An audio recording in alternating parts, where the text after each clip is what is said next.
Raghava constructions అక్రమాలపై house committee వేయాలని demand చేస్తూ gun park దగ్గర బీఆర్ఎస్ సభ్యులు ఆందోళనకు దిగారు. రాఘవ కన్స్ట్రక్షన్స్ తప్పు చేయకపోతే విచారణకు భయం ఎందుకని కేటీఆర్ అక్కడ నిరసన వ్యక్తం చేస్తూ ప్రశ్నించారు.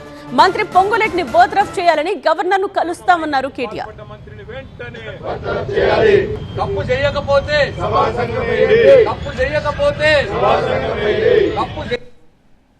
అక్రమ మైనింగ్ కు పాల్పడ్డ ఇతర సంస్థల మీద ఏ చర్యలైతే తీసుకున్నారో, ఎట్లా వారిని చట్ట ప్రకారం జైలుకు పంపారో, మరి రాఘవ కన్స్ట్రక్షన్స్ విషయంలో ఎందుకు అట్లా చేయడం లేదు? ఏ కారణం చేత?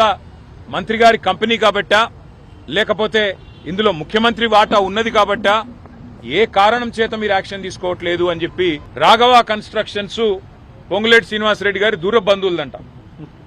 మరి భార్య, కొడుకు, తమ్ముడు దూరపు బంధువులు అని చెప్పి రాష్ట్రంలో ఎవరికి తెలియదు, ఒక ముఖ్యమంత్రి గారికే ఇట్లాంటివన్నీ కూడా కొత్త కొత్త విషయాలు ఆయనే కనిపెడతా ఉంటాడు. రాఘవ కన్స్ట్రక్షన్స్ మీద ఎందుకింత ప్రేమ ముఖ్యమంత్రి గారికి అని చెప్పి మేమందరం కూడా నిన్నంతా అధ్యయనం చేసినాం. వాస్తవం ఏంది అంటే, ముఖ్యమంత్రి గారికి కూడా ఈ పాపంలో వాటా ఉంది. కొడంగల్ లిఫ్ట్ ఇరిగేషన్ ప్రాజెక్టులో పొంగులేటి శ్రీనివాసరెడ్డి గారి కంపెనీ కట్టబెట్టిందే ముఖ్యమంత్రి గారు. అట్లాగే ఇవాళ ఈ రాష్ట్రంలో 1 కోటి ఎకరాలు నిషేధిత జాబితాలో పెట్టి భూదందాలు, ల్యాండ్ స్కామ్లు ఇవన్నీ చేస్తున్న దానిలో ముఖ్యమంత్రి గారు, ఆయన అనుయాయులు, ఆయన చుట్టూ ఉండే దండుపాలెం బ్యాచ్ వాళ్ళ పాత్ర కూడా ఉంది. కాబట్టే పొంగులేటి శ్రీనివాసరెడ్డిని వెనకేసుకొచ్చి వాళ్ళ సభాసంగం వేయకుండా మరి ఇష్టం వచ్చినట్టు ఎదురుదాడి చేసే ప్రయత్నం ముఖ్యమంత్రి చేస్తా ఉన్నాడు. 2.5 ఏళ్లుగా ఎదురుదాడి తప్ప, 2.5 ఏళ్లుగా పనికిమాలిన కమిషన్లు, పనికిమాలిన కేసులు తప్ప ప్రజలకు పనికొచ్చే ఒక్క పని చేసిండా ఈ ముఖ్యమంత్రి? ఆలోచించమని చెప్పి నేను కోరుతా ఉన్నా.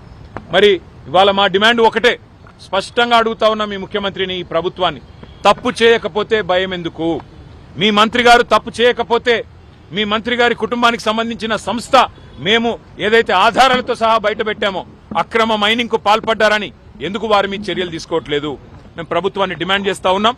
ఇవాళ మంత్రి గారిని బర్తరఫ్ చేయాలి అనే డిమాండ్ తో మేము హౌస్ లో కూడా పోతా ఉన్నాం.